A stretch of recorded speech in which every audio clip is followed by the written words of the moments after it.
திருவண்ணாமலையில் நடைபெறும் திருவுடல் திருவிழாவை பத்தி தெரியுமா? தை மாதத்தின் 2வது நாள் அன்று இந்த திருவிழா திருவண்ணாமலையில் நடைபெறுகிறது.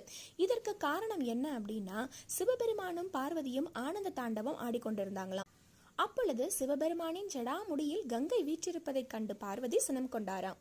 சிவபெருமானின் ஜடாமுடியில் இன்னொரு பெண் இருப்பதைக் கண்டு கோபமடைந்த பார்வதி சிவபெருமானிடமிருந்து பிரிந்து சென்று விட்டாங்களாம். சிவபெருமான் சுந்தரரை தூதாக அனுப்பி பார்வதி தேவியின் மனதை சாந்தப்படுத்த விரும்பினார். சுந்தரர் எவ்வளவு முயன்றும் பார்வதியின் கோபத்தை அடக்க முடியாததனால் சுந்தரர் அழகான பாடல்களை பாடி கங்கா தேவியின் உண்மையான குணத்தை பார்வதி தேவிக்கு புரிய வச்சாங்களாம். கங்காதேவி 1000 குணங்களை கொண்டவள். இவள் இந்த பூமியில முழுசா போனா கண்டிப்பா உலக மக்கள் பாதிக்கப்படுவாங்க அப்படிங்கிற காரணத்துக்காக தான் சிவபெருமான் அவருடைய ஜடாமுடியில் கங்கையை அமர வச்சிருக்காரு. கோபம் தணிந்த பார்வதி மீண்டும் சிவபெருமானுடன் இணைந்தார். அதுதான் இந்த திருவுடல் திருவிழா.